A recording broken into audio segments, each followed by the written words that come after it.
杨开，你入门3年，147场挑战无一获胜，此次以名相搏，境界却毫无提升，你图什么？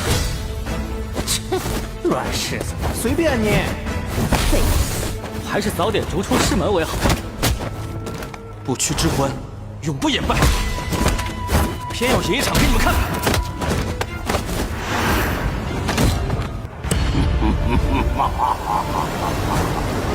好一个不屈之魂！这躯壳我就先收下了。Hai, selamat datang kembali di channel Min Donghua. Di video kali ini kita akan melanjutkan cerita Donghua, Martial Peak. Nggak pakai lama lagi, kita langsung aja ke ceritanya. Cekidot. Setelah merenung beberapa saat, Yangke tiba-tiba berkata, "Saya mendengar bahwa kalian dari Bintang Ungu mengumpulkan banyak bahan obat beberapa waktu lalu."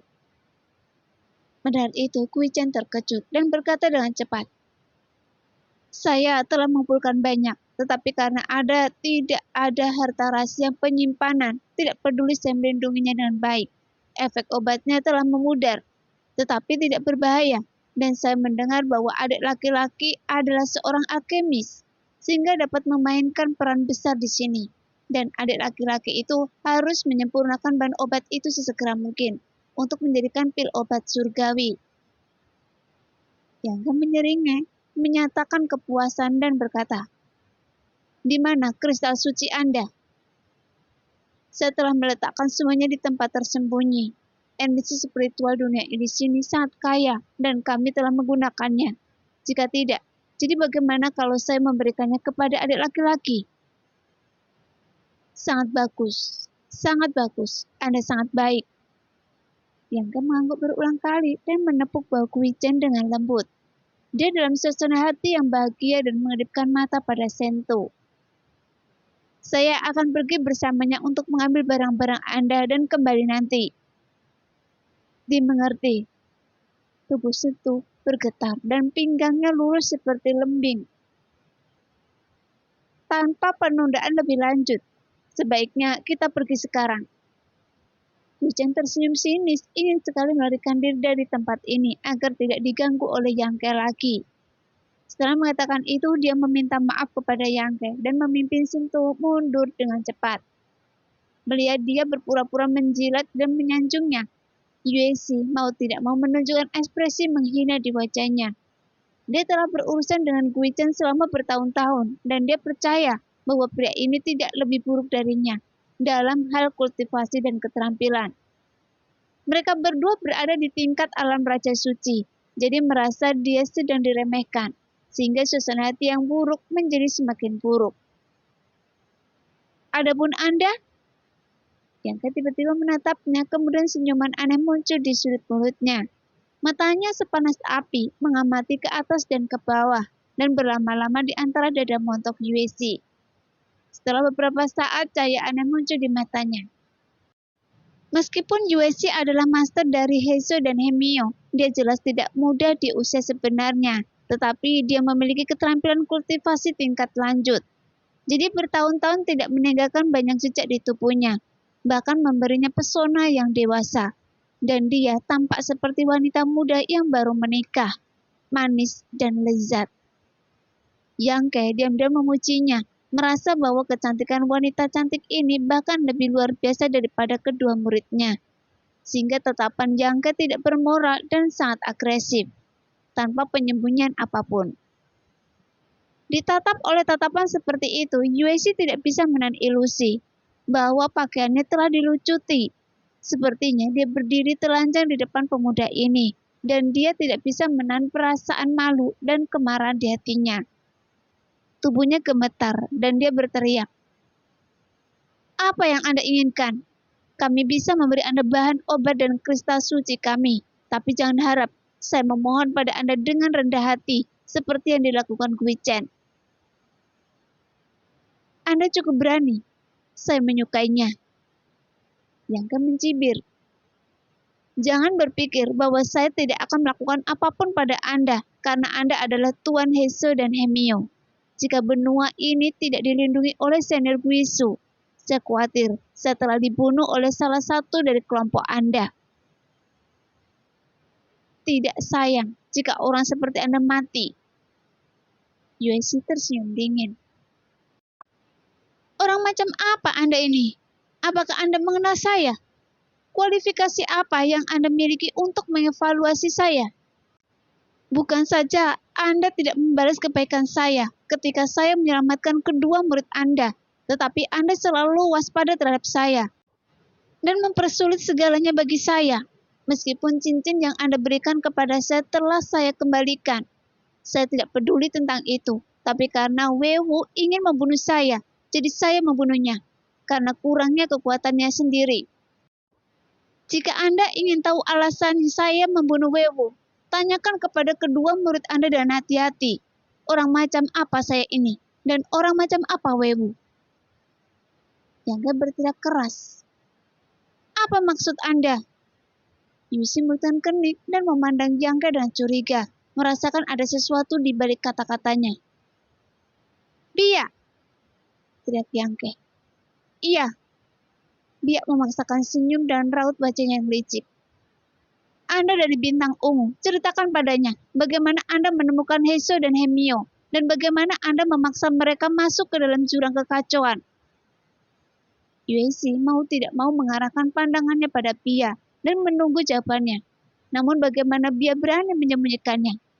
Bibir merahnya bergerak-gerak dan dia berkata, seseorang di aliansi pedang Anda mengirim saya pesan. Dia mengatakan bahwa orang-orang yang mendapat perintah gerbang bintang berada di tepi jurang kekacauan.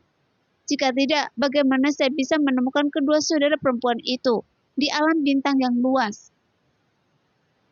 Mendengar itu, tubuh halus Yueshi bergetar dan ekspresi ketidakpercayaan muncul di matanya yang indah. Tuan, alasan mengapa kami berhenti di sana adalah karena kami menerima panggilan dari saudara Wewu. Dia berkata Anda akan datang kepada kami dan menyuruh kami untuk tidak berlarian. Saya tidak memberikan instruksi seperti itu. Yueshi menggelengkan kepalanya dengan wajah pucat, seolah dia tidak bisa menerima apa yang dia dengar. Siapa orang yang mengirim Anda pesan itu? Tanya Heiso sambil menatap Bia. Dia perlahan menggelengkan kepalanya. Saya tidak tahu, hanya Tuan Guichen yang mengetahui hal ini. Saat dia kembali, sebaiknya Anda bertanya padanya. Yueshi kehilangan akal sehatnya dan bergumam. Tidak mungkin, Wewu tidak bisa menjadi seperti ini. Astaga, dia tumbuh di samping saya. Bagaimana dia bisa melakukan hal seperti itu? Dia bergumam pada dirinya sendiri dan tiba-tiba menatap Yangga dengan tajam. Anda pasti berkolusi dengan wanita jalang ini untuk memfitnah Wewu. Benarkah Anda tidak punya harapan? Yangga menggelengkan kepalanya sedikit dan berkata dengan ekspresi tegas. Apakah Anda masih ingat apa yang saya katakan hari itu? Yueshi menunjukkan ekspresi panik dan wajah cantik menjadi pucat. Bagaimana mungkin dia tidak mengingat kata-kata Yangke? Itu adalah kata-kata paling memalukan yang pernah dia dengar, dan dia merasa tidak nyaman setiap kali memikirkannya. Saya tidak tahan dengan wanita tua seperti Anda. Yangke mengerutkan bibirnya dan berkata dengan sangat kejam. Yang terbaik bagi Anda adalah menjadi perawan tua sepanjang hidup Anda, dan tidak ada yang peduli pada Anda. Mendengar itu, Heiso dan Hemio semuanya mengerutkan kening. Dia menatap tajam ke arah Yangke, tapi Bia merucutkan bibirnya dan tersenyum lembut, menunjukkan ekspresi bahwa dia paling tahu tentang hal semacam ini. Jika Anda membuat saya marah, saya tidak akan melampiaskannya pada Anda, tapi saya akan melampiaskan kedua murid Anda membayar harganya untuk Anda. Ya, mereka memiliki kulit segar dan daging empuk. Itulah yang saya suka. Apakah Anda ingin melakukannya? Yueshi sangat marah. Dengan cepat melindungi Heiso dan Hemio di belakangnya dan menatap Yangke dengan ekspresi waspada. Apakah Anda tidak tahu apa yang ingin saya lakukan? Yangke menderingnya, dan saat dia berbicara, dia mengirimkan pesan spiritual untuk berkomunikasi dengan Guisu. Saat berikutnya, energi hitam legam tiba-tiba muncul di samping Yueshi. Energi itu seperti hantu, mengaum dan dengan ganas mengalir ke tubuh halus Wesi, membuatnya langsung kaku dan tidak bisa bergerak. Dua energi hitam legam muncul seperti tali, menjerat tubuh Hesio, yang membuat Hemio tiba-tiba berteriak ketakutan. Namun Yangke mengabaikan tatapan aneh dari orang lain dan berjalan ke depan tanpa ragu-ragu. Memegang tubuh Hesio dan Hemio di baunya satu persatu, mengangkat alisnya ke arah Yueshi dengan sikap demonstratif, dan menatapnya dengan ekspresi bangga di wajahnya. Dasar iblis, lepaskan Hesio dan Hemio. Jika Anda berani menyentuh mereka, saya akan membuat Anda membayar harganya. Yueshi tampak seperti dia gila, menyaksikan Yangke dan kedua muridnya menjauh. Histeris tanah menderu dan mendesis, dan tubuh halusnya bergetar hebat. Tapi dia sama sekali tidak berdaya di depan kekuatan Guizu. Teriaklah sekeras yang Anda bisa, karena tidak ada yang akan peduli pada Anda, bahkan jika tenggorokan Anda patah. Yangke mencibir, menutup telinga berhadap ancamannya. Junior, bagaimana Anda bisa melakukan ini pada saya? Yueshi berteriak dan enggan. Kebencian yang tak terlupakan muncul dari matanya yang indah. Dia merasa jika Yangke meletakkannya di pundaknya dan membawanya ke bukit gunung untuk mempermalukannya, dia tidak akan bisa melakukannya. Tapi karena kesalahannya, dia marah kepada kedua muridnya. Dengan begitu, setidaknya dia tidak akan merasa bersalah terhadap kedua muridnya. Inilah yang Anda dapat karena memprovokasi saya. Yangke tertawa keras dan sosoknya akhirnya menghilang dan masuki jantung gunung. Saat ini raungan dan kutukan Yueshi terus berlanjut yang membuat anggota bintang ungu dan aliansi pedang yang tersisa bergidik. Ketika mereka melihat sosok Yangke yang pergi, mereka merasa bahwa perilaku Yangke terlalu keji dan tidak manusiawi. Bahkan Biak tidak bisa menahan perasaan merinding. Setelah melihat kekejaman Yangke, dia tiba-tiba menyadari bahwa dia telah meremehkan pemuda ini sebelumnya. Dia hanyalah pria berdarah dingin dan kejam. Mungkin dia bahkan tidak memiliki perasaan. Dibandingkan dengan apa yang dia lakukan, dia merasa lebih baik dari Yangke. Di jantung gunung tempat tinggal Guizu, Yangke membuka kamar batu besar. Setiap kamar batu menutupi area yang luas, dan ada beberapa benda berantakan yang menumpuk di dalamnya. Udaranya kering dan ruangan batunya dipenuhi batu-batu aneh yang memancarkan cahaya lembut, membuat cahaya di sini terang. Puncak gunung ini tampaknya menjadi pusat dari seluruh benua yang ditangguhkan. Di dalam puncak gunung, koridor yang membentang ke segala arah menyatu menjadi formasi besar, mengumpulkan energi spiritual yang kaya dari benua menuju sisi ini. Dibandingkan dengan metode yang digunakan oleh Guizu, metode Yangke di gua ribuan mil jauhnya tampak agak kekanak-kanakan dan konyol. Karena aliran kecil melewati ruang-ruang batu itu, dan mata air jernih mengalir perlahan. Tapi ini bukanlah aliran biasa, melainkan air spiritual yang terkondensasi murni dari energi spiritual. Menyesapnya setara dengan menyerap energi besar langit dan bumi, dan menyerahkan tenaga pengaruh pada diri sendiri. Jadi jika berlatih di sini sangat bermanfaat. Yangke membawa Heizo dan Hemio ke jantung gunung. Setelah merasakannya dengan pikiran spiritualnya, dia merasa sedikit tersentuh. Lingkungan budidaya di sini terlalu baik untuk tempat tinggal. Dia juga melihat sesuatu yang aneh di sungai dan tidak bisa tidak mengaguminya. Dia terus berjalan ke gunung sepanjang arah sungai. Hemio telah lama terdiam sejak pergi bersama Yangke, tetapi Hemio gemetar ketakutan. Dia berpikir bahwa Yangke binatang buas berpakaian. Benar-benar akan melakukan sesuatu yang tidak tahu malu padanya. Bahkan teriakan dan kutukan Yueshi yang menyayat hati masih bergema di telinganya. Tidak lama kemudian, Yangke berhenti. Dia menemukan ruang batu, masuk dan meletakkan tubuh Heizo. Kemudian Hemio segera melompat ke belakang saudara perempuannya, seperti kelinci. Mengepalkan pakaiannya erat-erat dengan tangannya, memandang Yangke dengan ketakutan, dan berkata dengan suara gemetar, "Apa yang akan Anda lakukan? Anda tidak akan melakukan apapun pada kami, kan? Bagaimana menurut Anda?" Yangke tertawa jahat. Hemio tidak bisa menahan diri untuk tidak bergidik dan menjadi semakin panik. "Berhenti bermain. Heizou memandang Yang Ke dengan acuh tak acuh. Alis mengembun menjadi garis tipis. Apa yang menarik? Bahkan jika Anda memiliki masalah dengan tuan kami, Anda tidak boleh menyiksanya seperti ini, karena ini sangat kejam. Kejam? Yang Ke mengait alisnya dan mencibir. Orang-orang seperti tuan Anda harus diberi pelajaran. Anda pasti sudah lama bersamanya. Heizou meregang kening dan berkata sambil menghela nafas.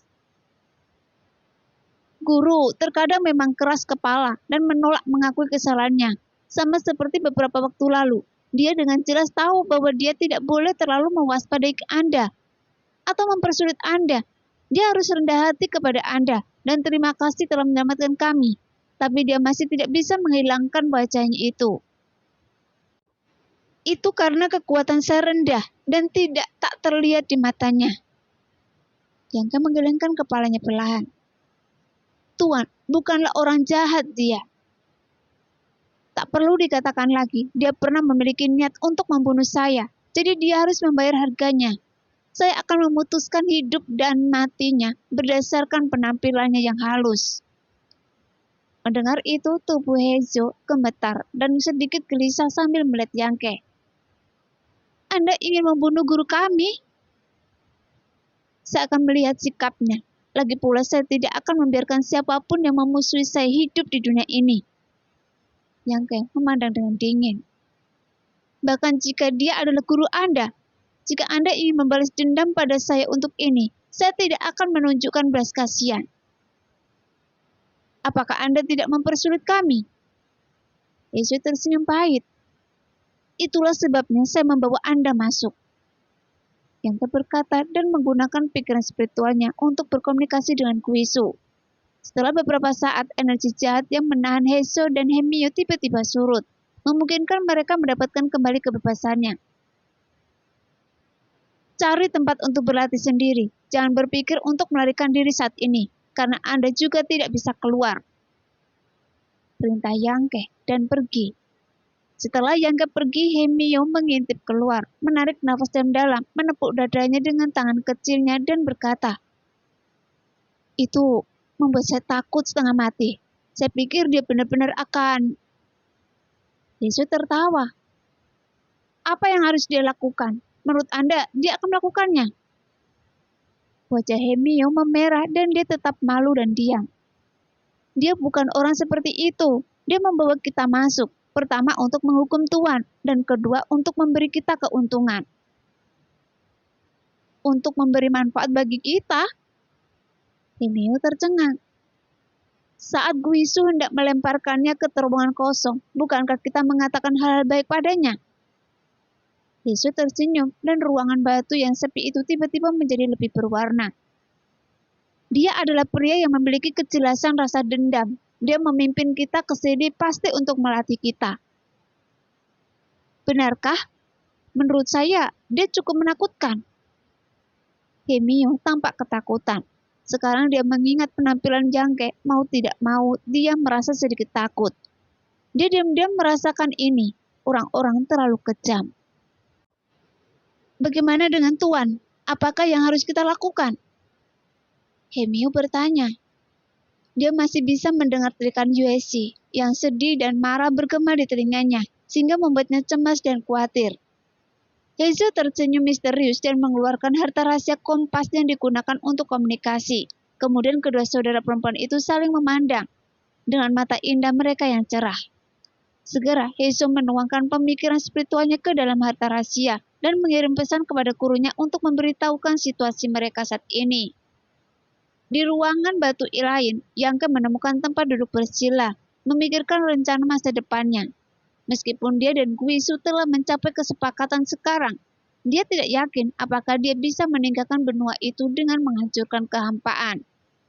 Bagaimanapun, Yang Ke baru saja dikejar oleh Guizhou, dan dia menggunakan metode merobek ruang beberapa kali, tetapi dia hanya bisa muncul di tempat tertentu di benua ini, dan tidak meninggalkan tempat ini untuk mencapai langit berbintang. Jika metode ini tidak berhasil, Guizhou pasti tidak akan membiarkannya pergi. Ketika saatnya tiba, dia akan mati lebih menyedihkan daripada orang lain. Untungnya masih bisa ditunda untuk sementara waktu. Jadi Yangke merasa harus menemukan solusi secepatnya, setidaknya untuk memberi harapan pada Guizu. Ketika teriakan Sentu datang dari luar, ekspresi Yangke berubah.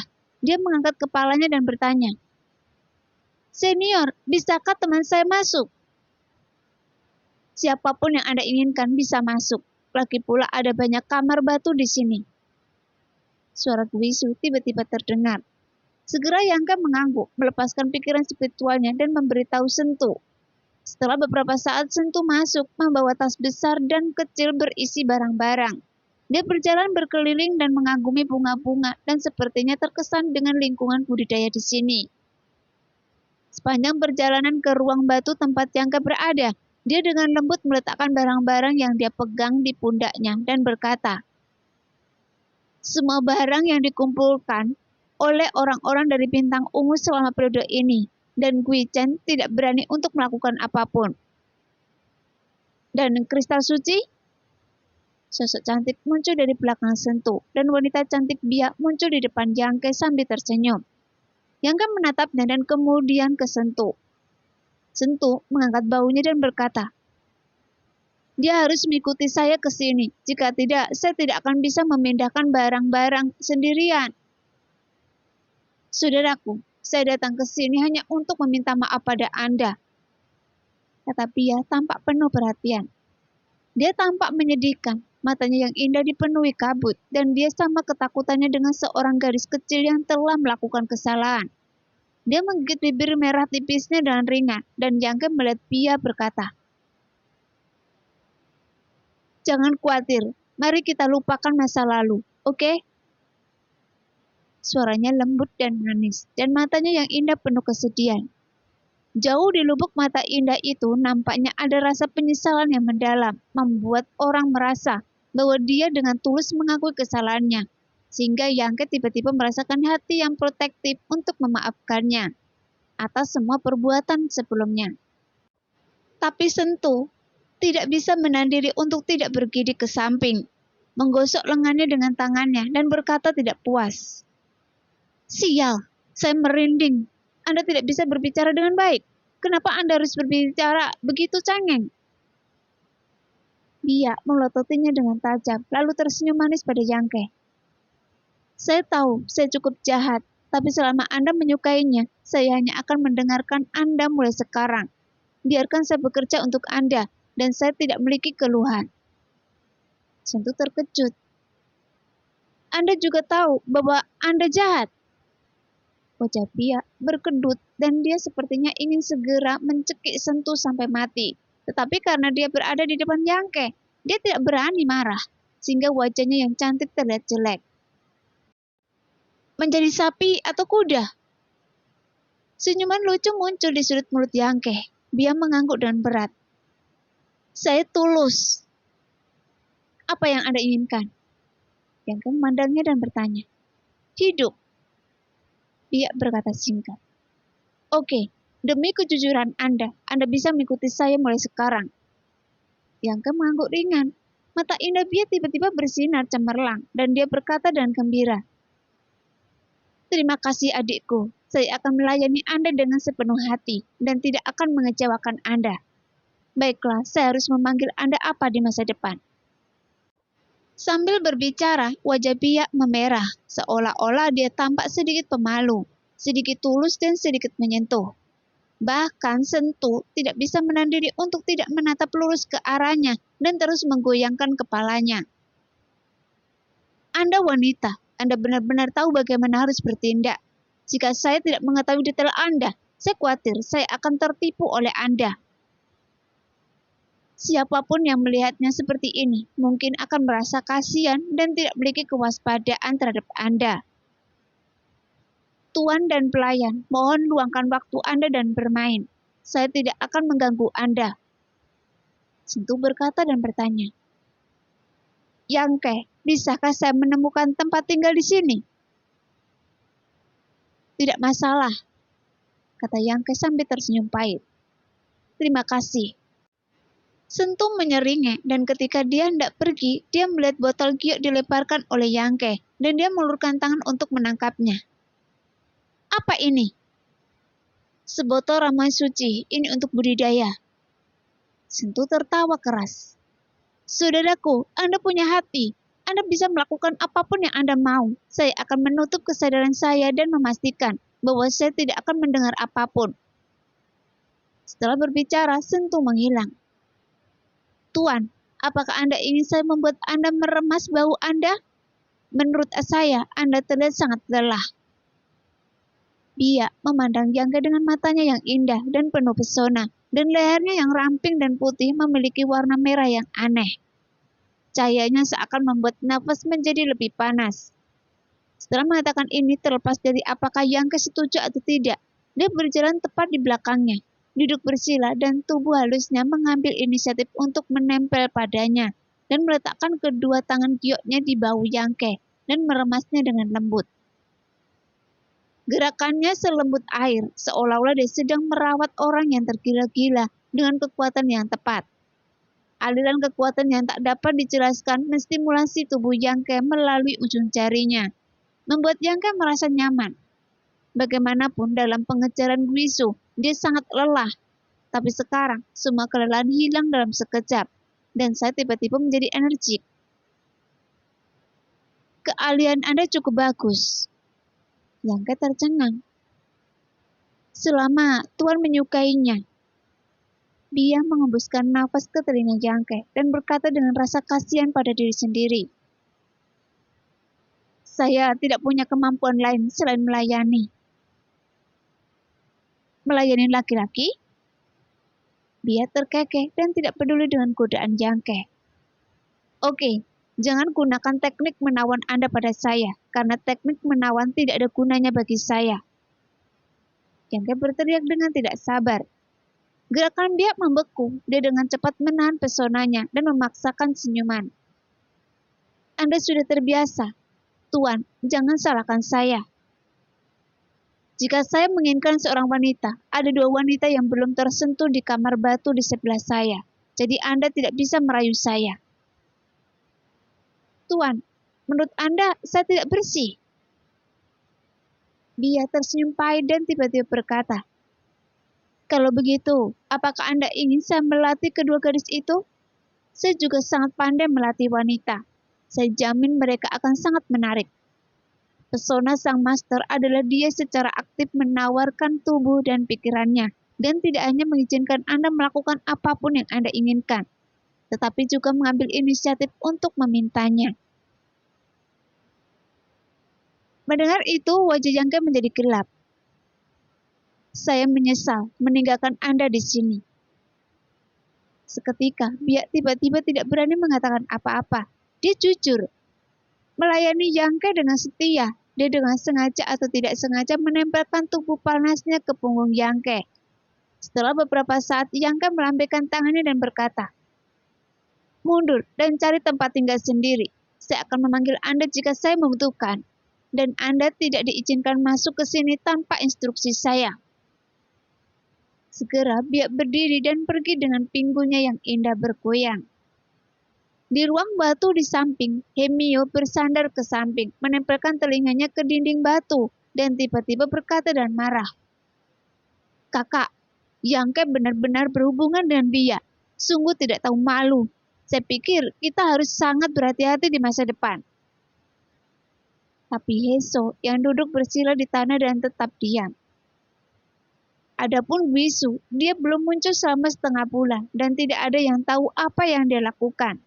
Selama periode waktu ini, Yangke telah berlatih dengan konsentrasi, tanpa gangguan apapun. Di ruang batu di kaki gunung, Heso, Hemio, dan Sentu, Bia, semuanya dalam keadaan damai, terutama Bia. Setelah dia mengubah sifat tidak bermoral sebelumnya dan menyatakan ketundukannya kepada Yangke, dia menjadi lebih jujur dari siapapun. Dan tidak lagi berperilaku sembrono seperti sebelumnya. Kecuali Yangke memanggilnya, dia tetap di kamar batunya dan tidak pergi. Karena dia tahu dengan jelas bahwa dia tidak bisa mengesankan sosok seperti Guisu.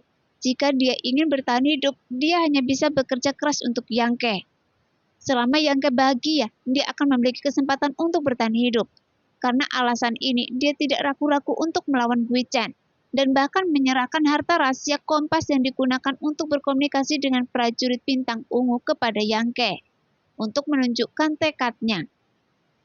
Yang Ke memanggilnya beberapa kali, tetapi dia tidak pernah menyentuhnya. Hal ini membuat dia sangat bingung. Dan dia juga bertanya-tanya apakah Yang Ke punya masalah di bidang itu.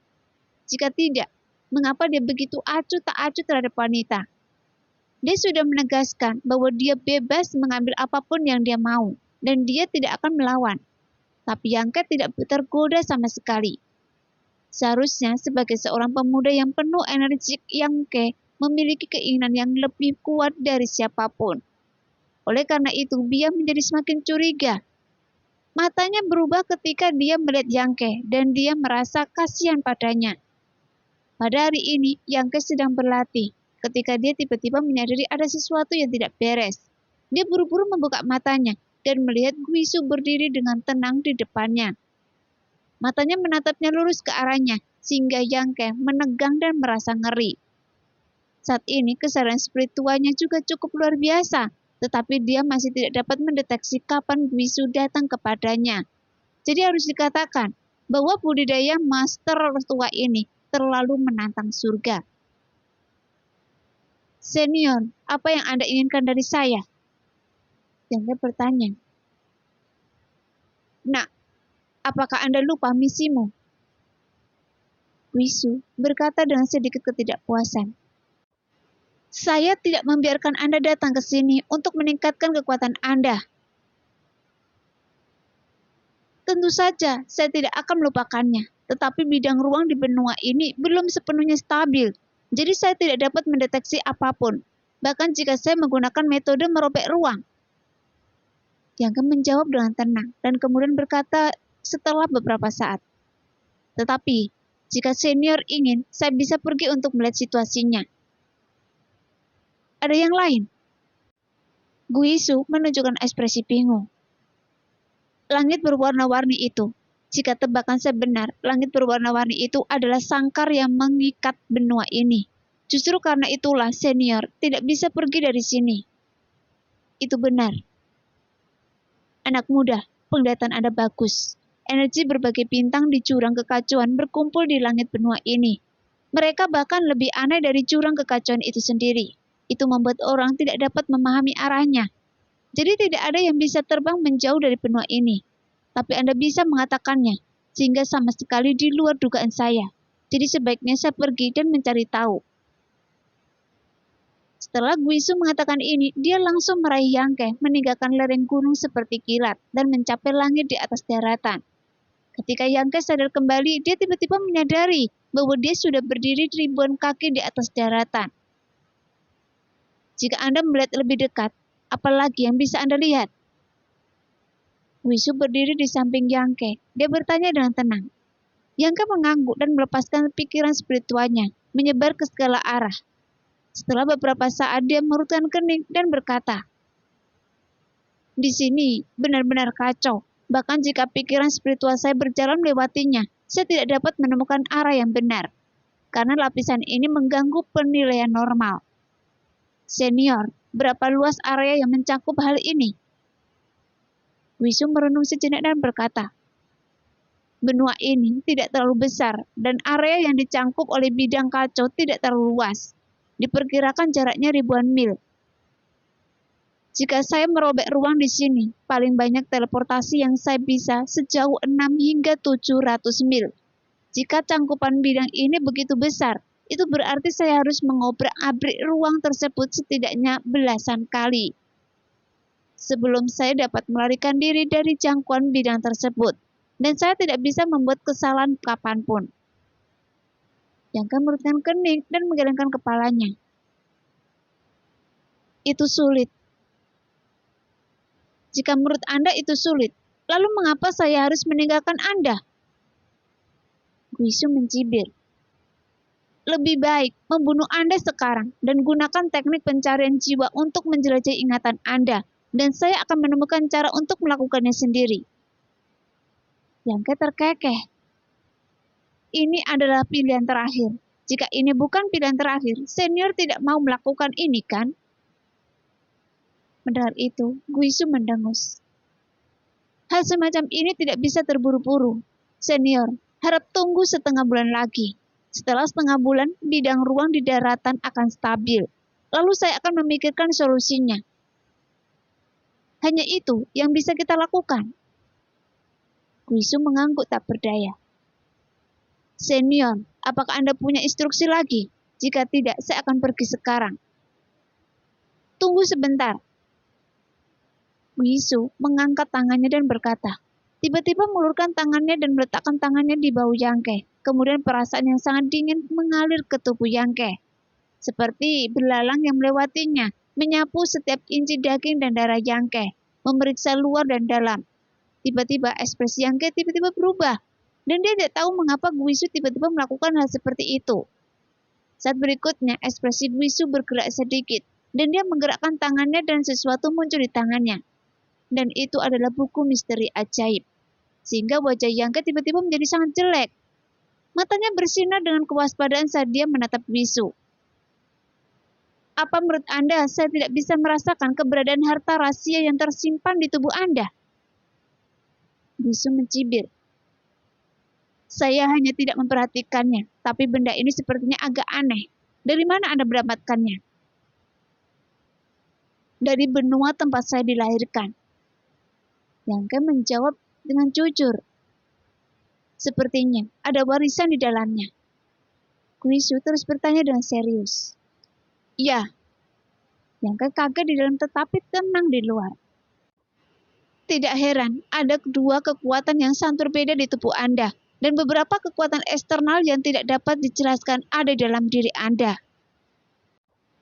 Oke deh kakak, sampai di sini dulu cerita kali ini. Terima kasih yang sudah selalu mendukung channel Mimin. Semoga kakak semua selalu dalam keadaan sehat dan dilancarkan rezekinya. Amin.